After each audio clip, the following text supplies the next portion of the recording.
Good evening. It's a pleasure to be speaking about this character Lot. When we think of Lot, first up, or when I first thought of Lot after being given this topic, we think of very many negative things, and I personally thought of Lot as someone who didn't have it very right. But as I looked into it more, I realised that Lot's problems were problems that are not necessarily foreign to us, or not necessarily, unreachable for us, that we too can go wrong like Lot went wrong. Now, I'm not saying to the degree, but Lot's problem started from certain attitudes in what he did, and we too can go down those certain paths. So it's important to look at Lot's life and see what went wrong in his life and how we can avoid these problems. I've got there a picture of Lot and with his wife and daughters fleeing from the fire and brimstone of Sodom. And you see there, this is the low point of Lot's life. Gets to this point where he has to flee for his very own life as the Lord destroys the city. Let's look into a quick overview of Lot's life. We're going to go to the next slide. Lot was Abraham's nephew. We talked about Abraham last week. Abraham was the father of the Jewish nation, and Lot was his nephew, the son of Abraham's brother Haran. He was also, like Abraham, a successful rancher. He had cattle and sheep. And we see that one of the turning points in his life is that disputes broke out between Lot's herdsmen and Abraham's herdsmen. This morning we mentioned in the message that small problems or small feuds can turn into big problems, and this is another example where people's inability to get along, or people's, minor problems became a much larger, a much more major problem. So Lot settled in the plain of Jordan near Sodom and Gomorrah. After settling there, we realise that he's moved into Sodom with his family, into the city itself, and he ends up fleeing Sodom and Gomorrah as they are destroyed for their ungodliness. Let's look at the next slide. Lot's legacy. What did Lot leave behind? He left behind a salt pillar, which was his wife. And he left behind 2 grandsons/sons that he fathered through his daughters. Now we look at this straight away and we think, wow, this guy's a bit of a loser. This guy didn't achieve much in his life. This guy didn't leave much of a legacy. But before we judge Lot to be a failed individual, to be totally useless, let us recognise that Peter, the Apostle Peter, called Lot a righteous man who hated the sin he lived in. Now I was thinking of this, why? Why would Peter refer to Lot as a righteous man in the New Testament? The point was that Lot was not a godless man. He was not a man without God. He was not a man who even hated God. But he was a man who made poor decisions in his life. He was a man who knew God, yet didn't put God first in his life. And Lot serves us to remind us all that those who are serving God, the people who know God, are not exempt from making poor decisions or making a choice to neglect God as their first love in their lives. Just because we are in relationship with God doesn't mean we can't go down similar paths to Lot through poor decisions that we make.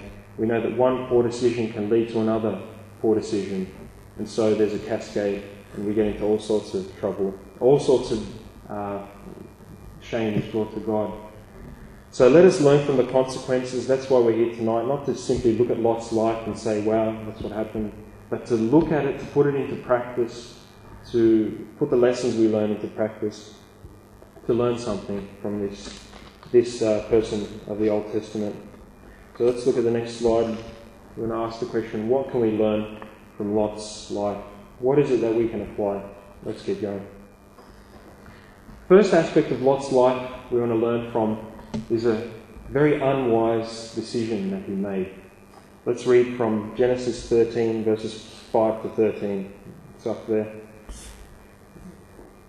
This was before the passage which was read out before, chronologically. Now Lot, who was moving about with Abram, also had flocks and herds and tents. But the land could not support them while they stayed together, for their possessions were so great that they were not able to stay together. And quarrelling arose between Abram's herdsmen and the herdsmen of Lot. The Canaanites and the Perizzites were also living in the land at the time.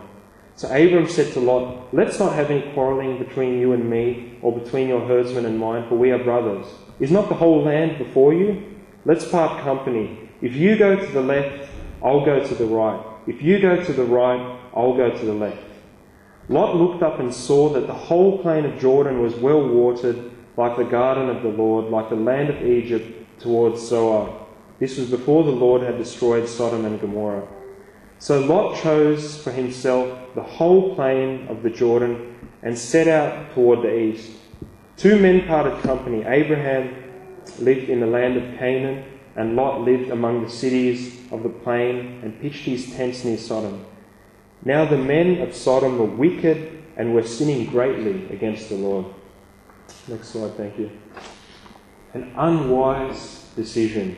Lot is faced with this situation where he has to choose between apparent prosperity amongst evil, amongst this place which is so full of sin, yet looks so good to the eye, or amongst spiritual success somewhere else.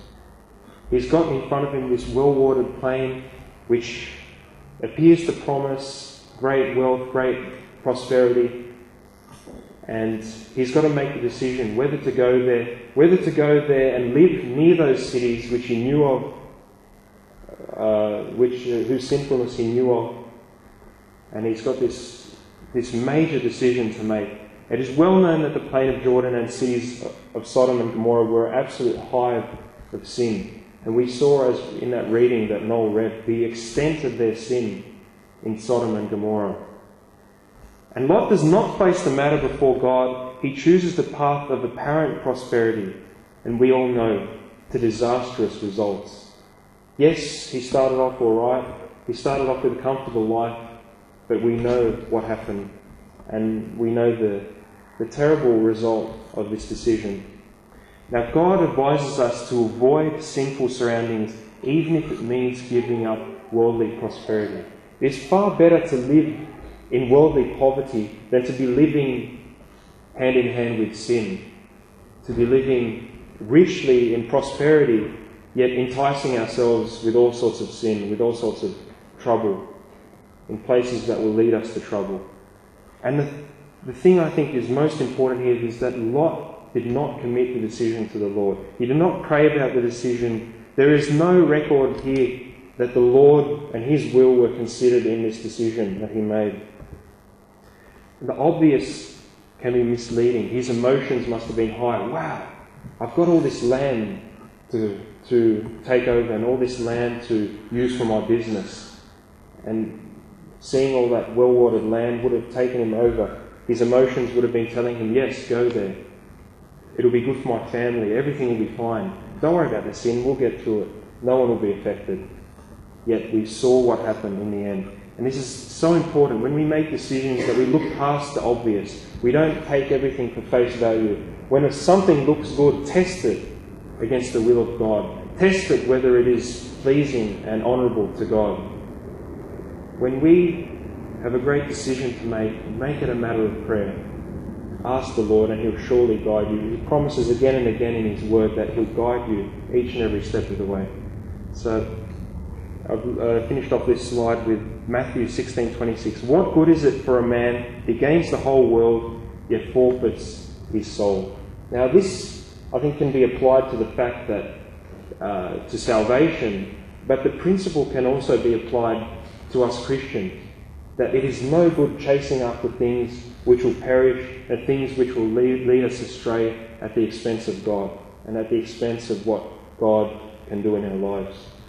So let's not be like Lot, and let's not forfeit our soul. Let's not forfeit our spiritual health and our spiritual prosperity for the sake of a bit of extra prosperity, for the sake of these apparent benefits that he saw.